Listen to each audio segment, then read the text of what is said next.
विश्वसनीय बातम्यांसाठी पाहत राहा न्यूज 24 सह्याद्री आणि प्रत्येक बातम्यांचा अपडेट मिळवण्यासाठी आजच न्यूज 24 सह्याद्रीला सबस्क्राइब करा आणि बेल आयकॉन प्रेस करा।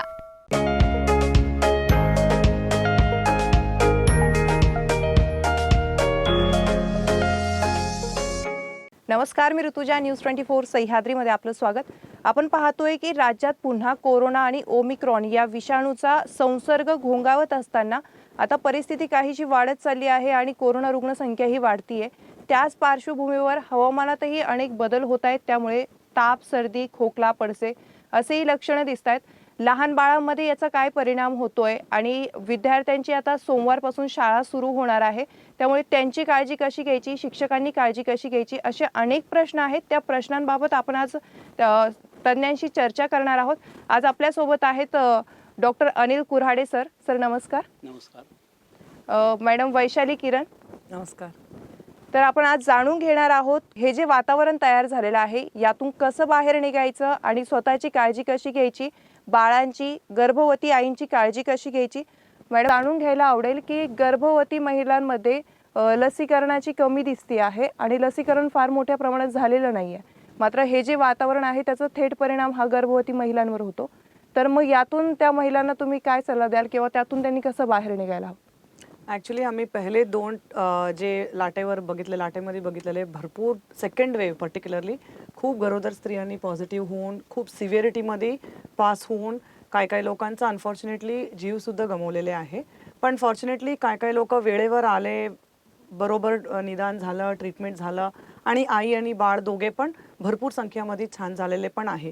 आता त्या याच्यामध्ये आम्हाला शिकायचे होतं की सगळ्यांनी लसीकरण घेऊन थोडं सेफ्टी प्रिकॉशन म्हणून राहायचे होतं। पण अनफॉर्च्युनेटली अजूनही लोकांमध्ये ते भीती असून एस्पेशली आत्ता जे 9व्या महिन्या 8व्या महिन्याचे प्रेग्नेंट लेडीज आहे तेव्हा पण ते प्रेग्नेंट होते, मे बी सुरुवातीच्या काळाचे 2रा-3रा महिना चालू असताना त्यांना ते मनामध्ये भीती होतं, प्रेग्नन्सीमध्ये नको लसीकरण घ्यायला नको म्हणून टाळलेले। आता परत सगळं खूप लोक पॉझिटिव्ह व्हायला लागले and fortunately in a way to say आता जे ओमिक्रॉन आहे एवढं तीव्रता नाही आहे त्याची।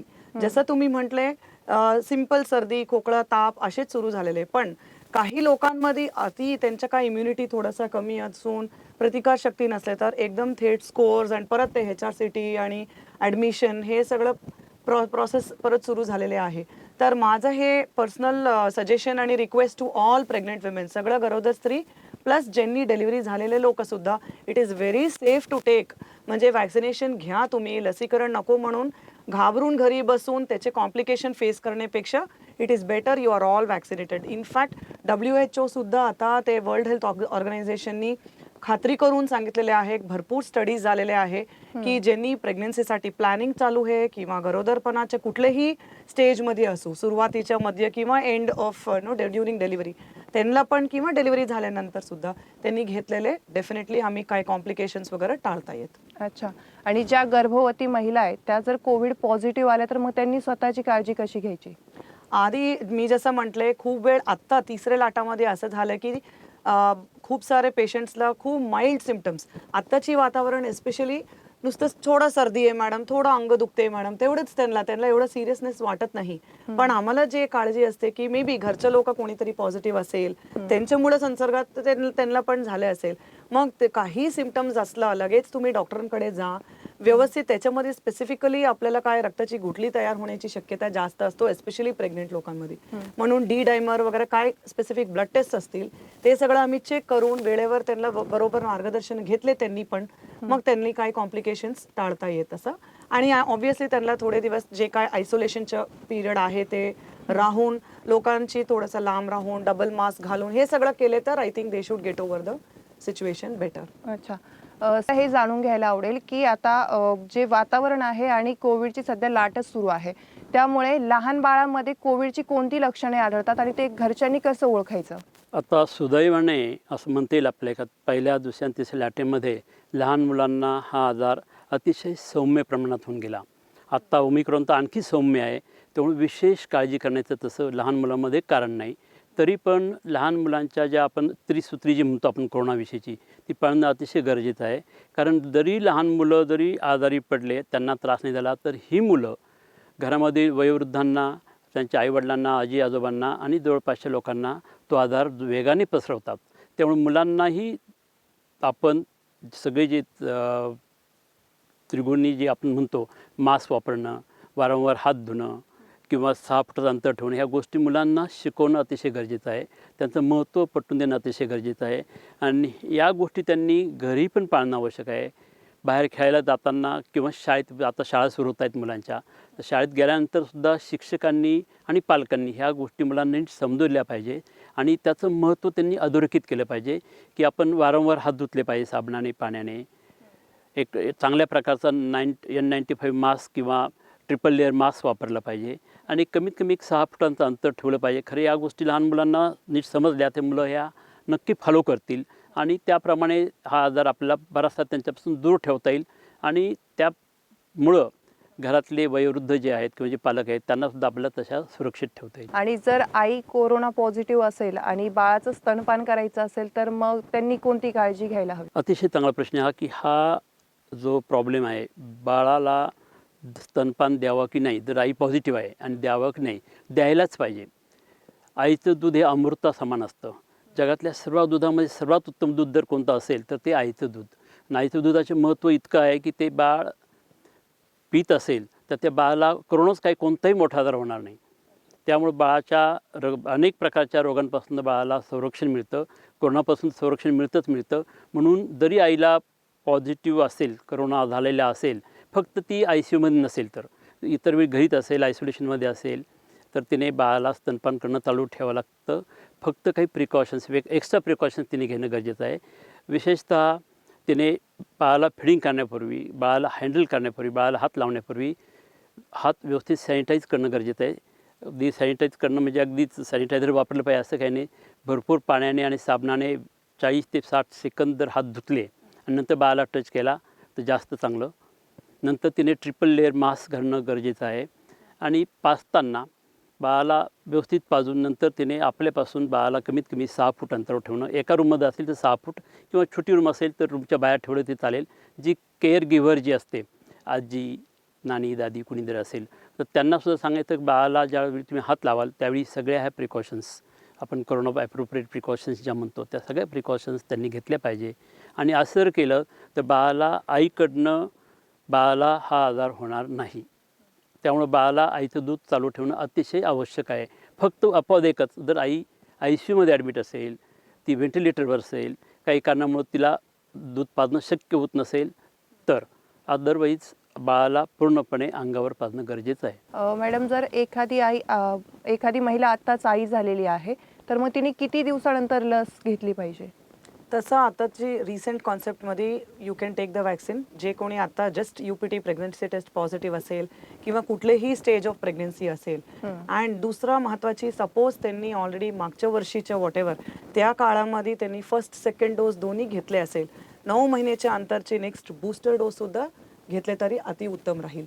आणि फर्स्ट टाईम घेणारे लोक असले तरी जनरल प्रिकॉशन म्हणून आम्ही ॲज अ कन्सल्टंट किंवा गायनकॉलॉजिस्ट काय म्हणत असते किंवा फिजिशियन असू, वी टेल देम इकोस्प्रिन सारखं थोडे दिवसासारखं in case if there is any high risk factor, Ecosprin सारखं रक्त पातळ करायची गोळी घेताना वॅक्सिनेशन घेतलेले अतिउत्तम.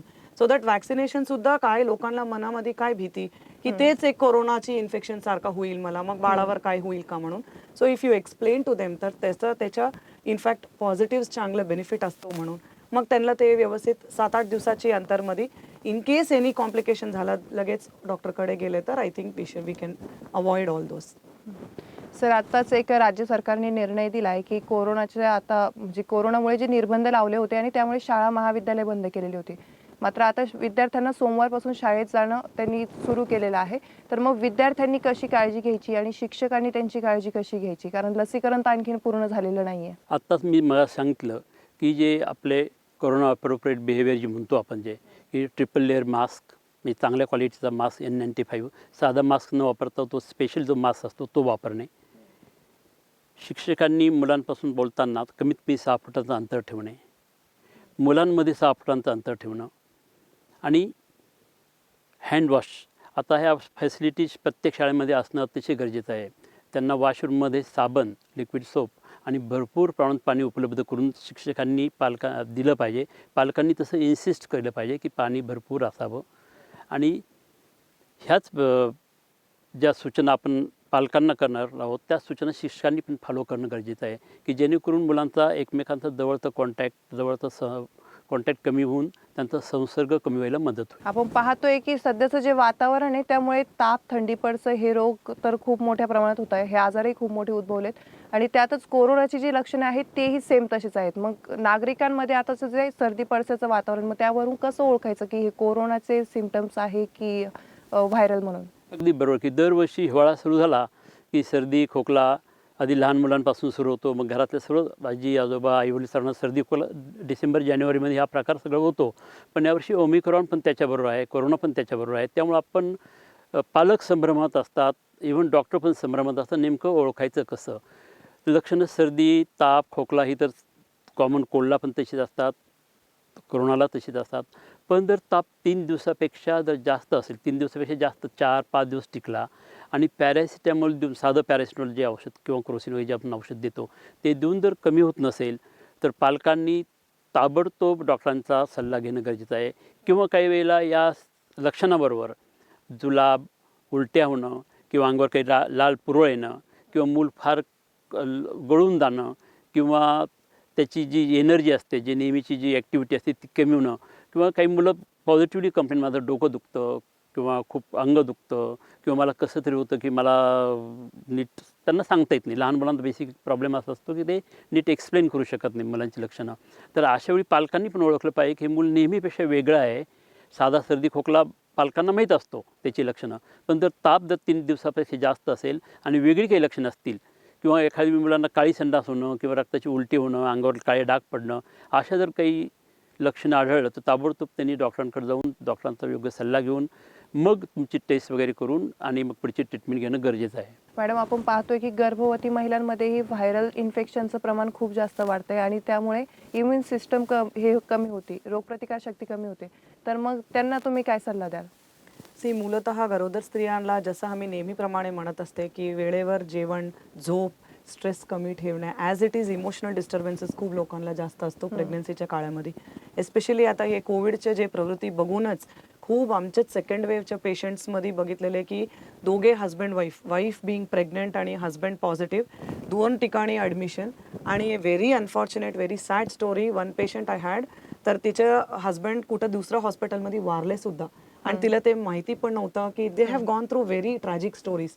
मग हे सगळं बघून काही लोकांना मनामध्ये खूप भीती असतो. सम आर ओव्हर प्रोटेक्टिव्ह, अरे मला काय हे होईल का ते होईल, मानसिकतामध्येच अर्ध ते अडथळून जात असते. किंवा दुसरा सम आर व्हेरी कॅज्युअल, मला काय होणारच नाही, आय हॅव ऑलरेडी टेकन, माझा 2 डोसेस झालेले आहे, आता काय होणार आहे मॅडम, मी अँटीबॉडीज चेक केले. Very casual attitude. पण त्याच्यामध्ये कुठंतरी एक डिसिप्लिन पाहिजे. मी तर नेहमी पेशंटला काय सांगते की थोडा तरी लक्षण, सर्दी खोकला ताप काही त्याच्यामध्ये काही आला, चेक तरी करा. सपोज नेगेटिव्ह आला, you are safe, all of us are safe. Suppose positive आला, आता काही तसं विशेष नाहीये की तुम्हाला आयसीयू किंवा आयसोलेशन हॉस्पिटल ऍडमिशन तसं तर काही लागणार नाहीये. ऍटलीस्ट आयसोलेशन मध्ये राहून स्वतःची काळजी आणि घरच्या लोकांच्या पण काळजी घेता येत. मग त्यानुसार तुम्हाला सिंपलशी गोळी औषध देऊन सुद्धा, एस्पेशली ओमिक्रॉन मध्ये तसं पाहिलेले आहेत की असं काही मोठे मोठे जे रेमडेसिवीर हे ते जे आम्ही ऐकलेले ते सगळं ना गरज पडता you can still get over it. तर त्यांनी वेळेवर येऊन दाखवून ना टाळता केअर करून घेतलेले यू कॅन अवॉइड कॉम्प्लिकेशन्स. अच्छा, आणि आपण पाहतोय की कोविड जर म्हटलं तर आता सगळ्यांना भीती वगैरे असते, त्यामुळे ते हॉस्पिटलला जात नाही. मग त्यात गर्भवती महिला ज्या असतात त्या घरच्या घरीच काहीतरी उपाय करणार आणि त्यातून बरं होण्याचे प्रयत्न करतात. मग तुम्ही त्यांना काय सल्ला द्याल? तसं सरांनी सांगितले सेम की 2-3 दिवसापेक्षा थोडासा तुम्हाला अंग दुखणं, सर्दी किंवा ताप काही लक्षण नाही सबसाईड होत असे तर इट इज बेटर तुम्ही हॉस्पिटलला या. जसं मी तुम्हाला म्हटलंय, we will check some parameters. ठीक आहे बाबा, हे आहे प्लस मायनस, त्याचा इलाज घरी बसून सुद्धा घेता येत. असं नाही की त्यांना हॉस्पिटलच्या गरजच पडणार आहे. अँड प्लस त्यांनी व्यवस्थित वेळेवर काय म्हणतात न्यूट्रिशियस डाएट, बॅलन्स्ड फूड, वेळेवर पथ्य पाळून चांगलं आहार वगैरे घेतले तर I think definitely they can get over. Proper जे फ्रूट्स व्हेजिटेबल्स हे सगळं घेतले व्यवस्थित आहे फूड इनटेकनी दे कॅन बिल्ड इम्युनिटी. मग त्याच्याने you can get over the infection faster. तुमच्याकडून जाणून घ्यायला आवडेल की या कोरोनाच्या काळामध्ये कोरोनाचा संसर्ग होऊ नये म्हणून बरेच असे समाजात अशा गोष्टी घडल्या की त्यामुळे प्रेग्नेन्सीला अवॉइड केलंय, तर मग त्याबद्दल तुम्ही काय सांगाल? Absolutely correct. खूप वेळ असा मी तर एस्पेशली फर्टिलिटी ट्रीटमेंटमध्येच असल्यामुळं खूप वेळ असं पाहिलेलं आहे की लोकांना मनामध्ये भीती, आता मी प्रेग्नन्सीचं प्लॅनिंग करायचे पण कोविडचं काळ आहे मॅडम, हे संपू दे नंतर बघू. माझं तर त्यांना असं मत आहे की माझं सजेशन आहे की हे काय कोरोना ठीक आहे, ते first wave, second wave, third wave असं मायनर लेवलवर आयुष्यभर चालणारच आहे. Don't get scared.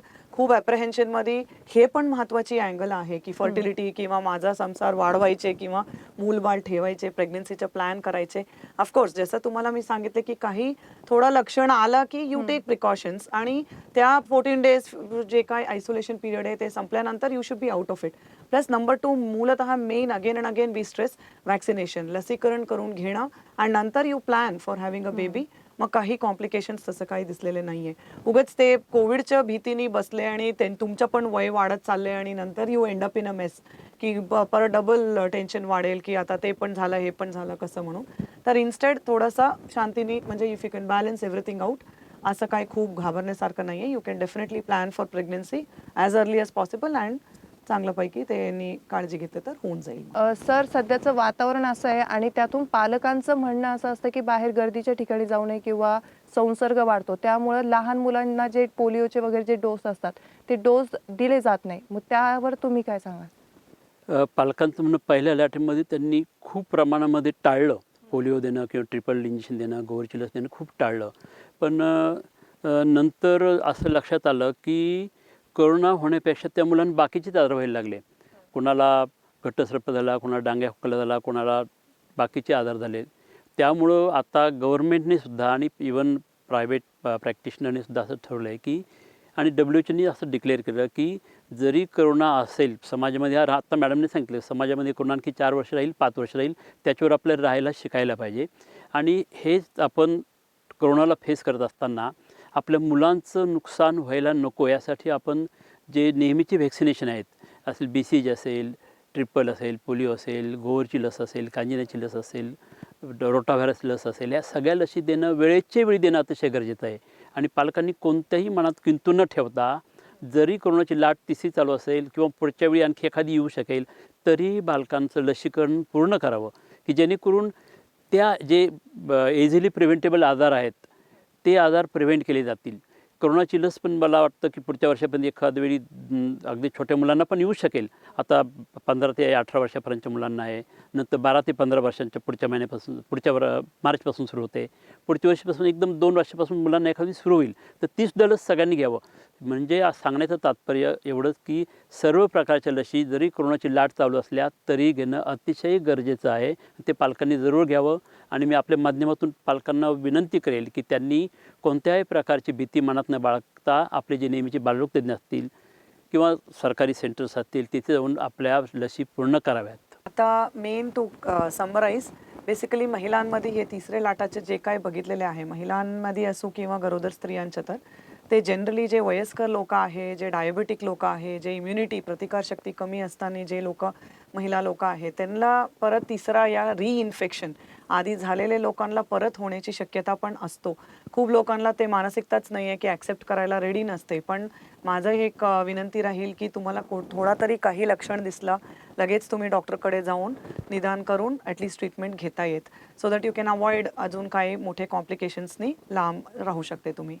आणि ह्याच बॅकग्राऊंडमध्ये आम्ही दोघे इथं, मी स्त्रीरोग तज्ज्ञ आणि वंध्यत्व निवारण तज्ज्ञ म्हणून साईदीप हॉस्पिटलमध्ये काम करत आहे आणि Anil Kumar Kurade sir is a paediatrician, senior paediatrician at Saideep hospital. मग आपल्या दुसऱ्या लाटांमध्ये पण लाटाच्या वेळ पण खूप लोकांना भीती होता की साईदीप हॉस्पिटलमध्ये काय कोविड जास्त आहे का, नॉन कोविड पेशंट कसं येणार आहे वगैरे. पण आत्ताची वातावरणमध्ये it is all clean slate. म्हणजे सेकंड वेव्हमध्येच आम्ही पूर्ण पार्टिशन वेगळे वेगळे करून घेतले होते. वेगळे लिफ्ट होतं, वेगळे वॉर्ड्स होते, वेगळे ICU होतं, फ्लोअरसुद्धा वेगळे आम्ही सगळं सेपरेशनमध्ये ठेवलेले आहे. तर जे कोणी नॉन कोविड पेशंट असले तरी जे मनामध्ये भीती असतो की इथं आल्यानंतर कोविडचं वातावरण आहे ना, मला काही एक्स्ट्रा परत मला काही इन्फेक्शन बसलं म्हणून जे भीती होतं, we have taken all precautions. ह्याच्यानी बाहेर पडून म्हणजे कोणालाही सेफ्टी मेजर्स जे काही वापरायचे अगदी पटोपट आम्ही cut to cut we are following every rule. And it is better.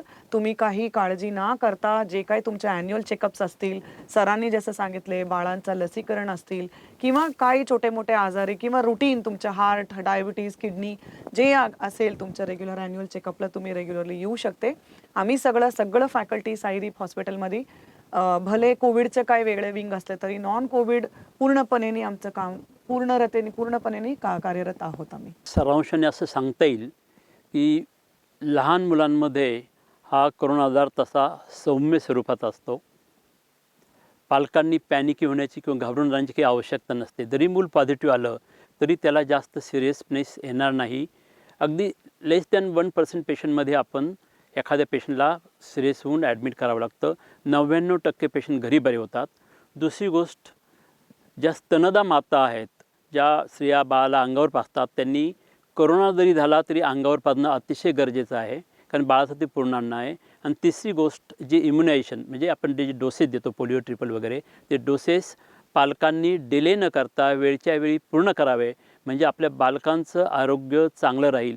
आणि जी शाळेत जाणारी मुलं आहेत त्यांना जर आपण हे जी त्रिसूत्री जी मगाशी आपण बोललो ती त्रिसूत्री जर सांगितली किंवा जे ॲप्रोप्रिएट बिहेवियर जे म्हणतो कोरोनासाठी, ती जर त्यांना जर समजावून सांगितलं तर मुलं निश्चितपणे ते फॉलो करतील आणि चांगल्या प्रकारे शाळेमध्ये ते वातावरणात रमतील, मित्रांबरोबर खेळू पण शकतील. पण थोडंसं त्यात मॉडिफिकेशन त्यांच्या बिहेवियरमध्ये करावं लागेल आणि त्यांचं शैक्षणिक नुकसान टळलं जाईल. तर प्रेक्षकांनो, आपल्यासोबत होते साईदीप हॉस्पिटलचे वंध्यत्व निवारण आणि प्रसूती तज्ज्ञ डॉक्टर वैशाली किरण आणि बालरोग तज्ज्ञ अनिल कुऱ्हाडे सर.